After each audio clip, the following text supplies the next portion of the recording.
Welcome back to this channel. Today we are going to start with Companies Administration and Indian Council Act. Indian Council Act 1861। जैसा कि last video के अंदर हमने देख लिया था कि जो गवर्नमेंट का एक्ट था जिसको एक्ट ऑफ बेटर गवर्नमेंट भी बोलते हैं 1858 के अंदर क्या क्या मेजर चेंजेस किए गए थे।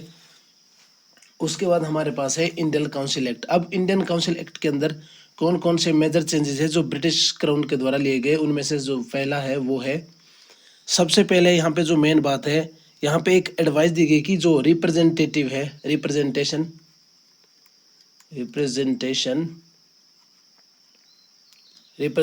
ऑफ नॉन ऑफिशियल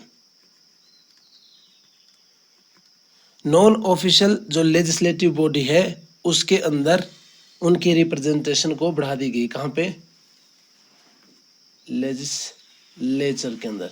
लेजिस्लेटर के अंदर सबसे पहले रिप्रेजेंटेशन बढ़ा दी गई नॉन ऑफिशियल मेंबर की। इसको यहाँ पे एक्सेप्ट कर लिया गया। इसके बाद यहाँ पे बोला गया कि डिलिब्रेशन के बाद ही कोई जो आपका डिसीजन लिया जाएगा या कोई भी जो लॉ बनेगी वो इसी के हिसाब से। डिलिब्रेशन का मतलब यहाँ पे कि किसी भी प्रकार का जो विचार विमर्श किया जाएगा उसी के बाद भी वहां पे किसी भी तरह का जो पीस होगा लेजिस्लेचर के अंदर वो बनाया जाएगा। दो चीजें होगी, या तो लेजिस्लेचर के अंदर कोई भी जो चेंजेस होगा वो, और दूसरा अगर किसी को लॉ वगैरह कुछ भी अमेंड करना है तो उसके लिए भी इसी की जरूरत पड़ेगी, उसी के बाद ही ये काम किया जाएगा। ये था सबसे पहला जो इसके अंदर फैक्ट था। दूसरा यहाँ पे क्या होता है, इसके अंदर एक पोर्टफोलियो सिस्टम स्टार्ट किया जाता है, वो है पोर्टफोलियो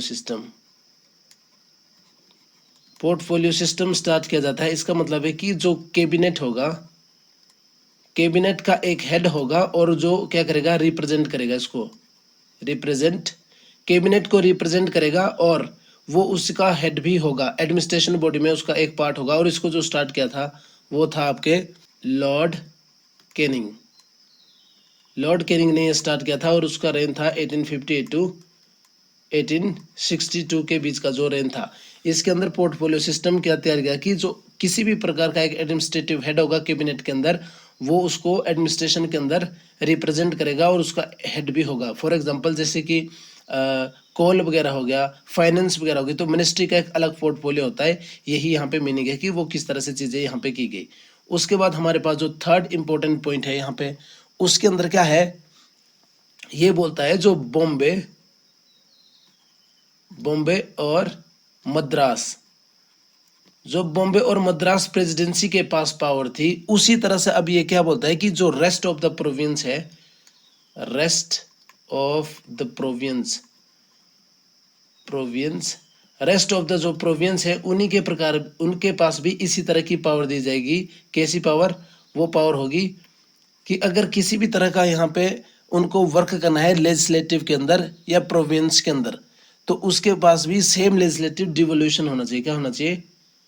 सेम लेजिस्लेटिव डिवोल्यूशन।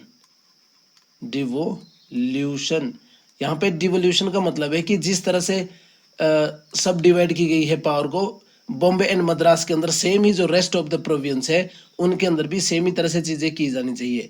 ठीक है। उसके बाद जो यहाँ पे फोर्थ एंड इंपॉर्टेंट पॉइंट है, उसके अंदर क्या है कि जो वॉइस रॉय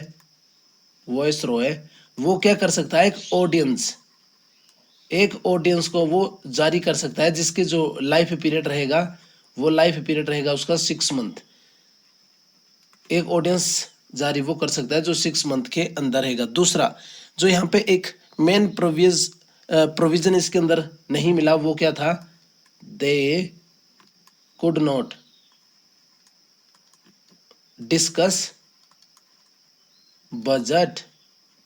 वो अभी भी बजट को डिस्कस नहीं कर सकते लेजिस्लेटिव के अंदर, उनके पास बजट को डिस्कस करने की पावर वहां पे नहीं थी। और इसी के साथ ही दूसरा क्या था कि जो लेजिस्लेटिव के एक्शन थे, जो क्या थे यहाँ पे 6 पॉइंट, लेजिस्लेचर के जो एक्शन थे उनको वो डिस्कस नहीं कर सकते थे, डिस्कस नहीं कर सकते थे।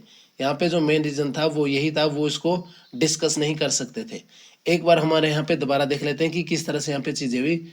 जो आपका इंडियन काउंसिल एक्ट था उसके अंदर जो फर्स्ट पॉइंट था उसमें क्या था कि रिप्रेजेंटेशन मिली उनको नॉन ऑफिशियल मेंबर को, फर्स्ट टाइम लेजिस्लेचर के अंदर उसको एक्सेप्ट किया गया। दूसरा यहाँ पे जो डिलिब्रेशन की गई उसका मतलब है यहाँ पे जो लॉज वगैरह किए जाएंगे थिंकिंग के बाद, वो लॉ बनाए गए थे उसमें लेजिस्लेटिव फंक्शन भी होगा और वो लॉ होंगे वो भी, दोनों के दोनों चीजें डिलिब्रेशन के बाद ही यहाँ पे की जाएगी। दूसरा पोर्टफोलियो सिस्टम तैयार किया गया यहाँ पे लॉर्ड कैनिंग के थ्रू, जिसका रेन था 1858 टू 1862, जिसके अंदर एक पोर्टफोलियो तैयार किया जाएगा हर एक कैबिनेट का जो एडमिनिस्ट्रेशन के लिए रिस्पॉन्सिबल रहेंगे।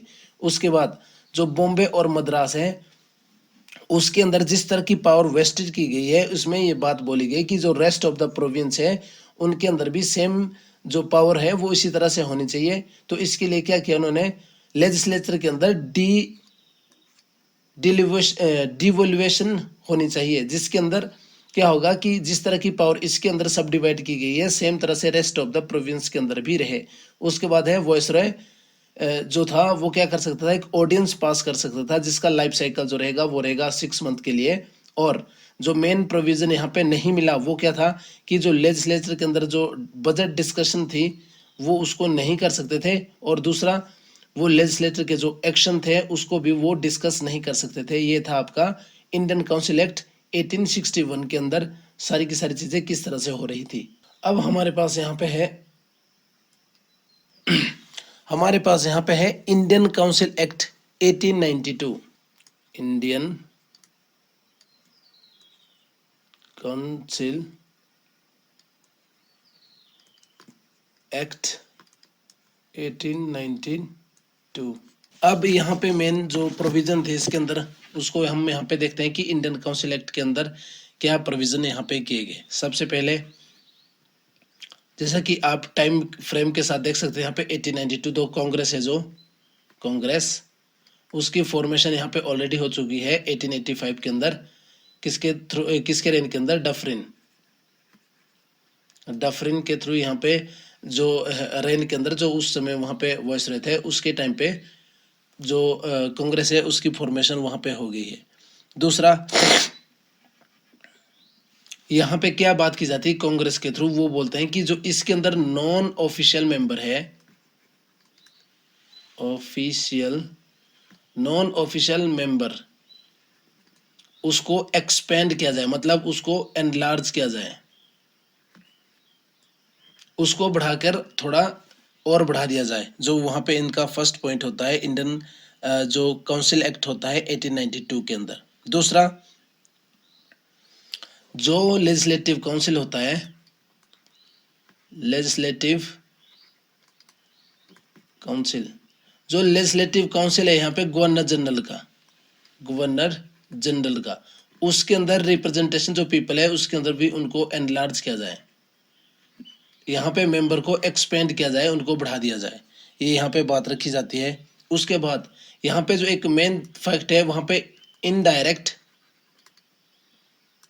इनडायरेक्ट इलेक्शन का इस्तेमाल किया जाता है, इलेक्शन, इवन यहाँ पे जो टर्म इलेक्शन होती है उसका यूज नहीं किया जाता, बट फिर भी यहाँ पे जो कुछ एक मेंबर नॉन ऑफिशियल होते हैं उनको चूज किया जाता है, इसलिए जो इनडायरेक्ट इलेक्शन का प्रोसेस है वो वहां पे एक्सेप्ट किया जाता है। दूसरा यहाँ पे क्या बोला जाता है कि जो आपके बोर्ड वगैरह होंगे जैसे कि यूनिवर्सिटीज हो गया, हमारे पास यहाँ पे म्युनिसिपैलिटीज हो गया,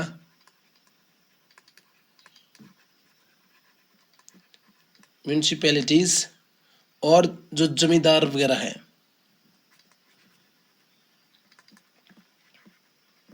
उसके जो रिप्रेजेंटेशन है उसको बढ़ाकर कंटिन्यूसली किया गया और रिकमेंड किया गया। जो प्रोविंशियल काउंसिल के अंदर है उनमें प्रिंसिपल ऑफ रिप्रेजेंटेशन का फंक्शन आ गया, मतलब जितने भी यहाँ पे ये यूनिवर्सिटी बोर्ड वगैरह जमींदार है, इसके बाद क्या हुआ कि लोगों को इसके अंदर रिप्रेजेंटेशन मिलने शुरू होगी। तो मतलब यहाँ पे एक और फैक्ट आ गया कि रिप्रेजेंटेशन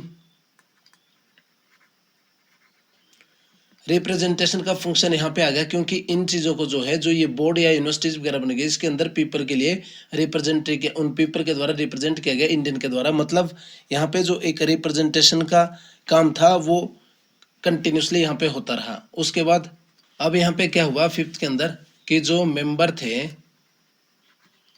मेंबर ऑफ लेजिस्लेटिव, जो लेजिस्लेटिव काउंसिल के मेंबर थे वो क्या कर सकते थे, अपने व्यू दे सकते थे, या उसको क्या कर सकते थे, वो फाइनेंशियल जो स्टेटमेंट था उसके ऊपर वो अपने व्यू वगैरह यहाँ पे दे सकते थे।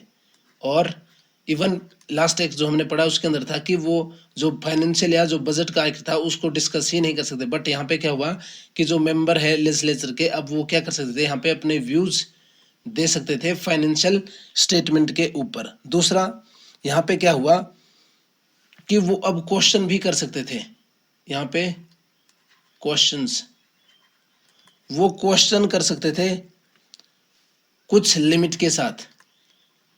लिमिट्स, उसके ऊपर लिमिट्स क्या लगा दी गई थी कि जो एग्जीक्यूटिव का जो मैटर है, एग्जीक्यूटिव का जो पब्लिक मैटर है उसके ऊपर क्या है, आप डिस्कस कर सकते हैं, बट उससे पहले आपको 6 डेज का नोटिस, 6 डेज का आपको नोटिस देना होगा कि आप इस मैटर के ऊपर डिस्कस करना चाहते हैं। उसके बाद आप इसके ऊपर अपने विचार रख सकते थे। ये आपका जो मेजर या इंपॉर्टेंट पॉइंट है वो है इंडियन काउंसिल एक्ट 1892 के अंदर। एक बार इसको दोबारा देख लेते हैं कि यहाँ पे चीजें किस तरह से हुई, जो आपका इंडियन काउंसिल एक्ट 1892 के अंदर है। सबसे पहले इसके अंदर क्या था, कांग्रेस की फॉर्मेशन हो चुकी है, जहां पे कांग्रेस का क्या मानना होता है कि जो नॉन ऑफिशियल मेंबर है उसको एक्सपेंड किया जाए, उसको एनलार्ज किया जाए, उसके अंदर जो मेंबर है उसको और बढ़ा दिया जाए। यहाँ पे दूसरे पॉइंट के अंदर क्या होता है कि जो लेजिस्लेटिव काउंसिल है गवर्नर जनरल की, उसके अंदर जो इंडियन पीपल है उनको बढ़ाकर एनलार्ज किया जाए, मतलब उसको भी एक्सपेंड किया जाए। तीसरा यहाँ पे इनडायरेक्ट इलेक्शन का जो एक पॉइंट होता है वो यहाँ पे बताया गया कि किस तरह से जो इनडायरेक्ट इलेक्शन है, इनडायरेक्ट इलेक्शन के थ्रू नॉन ऑफिशियल जो मेंबर है उनको किस तरह से चूज किया। इवन जो इलेक्शन टर्म होते हैं वो यहाँ पे यूज नहीं की गई। उसके बाद जो यूनिवर्सिटीज, म्यूनिसिपैलिटीज, जिम्मेदारी या किसी भी प्रकार के बोर्ड है उसके अंदर इंडियन मेंबर को चूज किया गया, मतलब रिप्रेजेंटेशन उनको फर्स्ट टाइम पे मिलती रही। तो ये भी यहाँ पे एक इम्पोर्टेंट फैक्ट है। उसके बाद जो मेंबर है लेजिस्लेटिव के, अगर वो व्यू करना चाहे तो वो फाइनेंशियल स्टेटमेंट के ऊपर अपने व्यू दे सकते थे। इवन लास्ट जो एक्ट हमने पढ़ा था उसके अंदर क्या था कि वो वहाँ पे किसी भी प्रकार का डिस्कस या उसको वहाँ पे व्यू वगैरह कुछ नहीं दे सकते थे। तो ये यहाँ पे एक इम्पोर्टेंट पॉइंट हो गया। उसके बाद यहाँ पे क्या था कि जो क्वेश्चंस थे, अगर वो क्वेश्चन पूछना चाहते हैं एग्जीक्यूटिव से रिलेटेड तो उसके ऊपर एक लिमिट लगा के देगी कि आपको इसके लिए पीरियड 6 डेज का एक नोटिस देना होगा कि इस जो आपका एग्जीक्यूटिव फंक्शन है उसके बारे में वो डिस्कस करना चाहते हैं, सो दैट उसके बाद वो इसके ऊपर डिस्कस कर सकते थे। तो ये था जो आपका इंडियन काउंसिल एक्ट 1892 के अंदर था।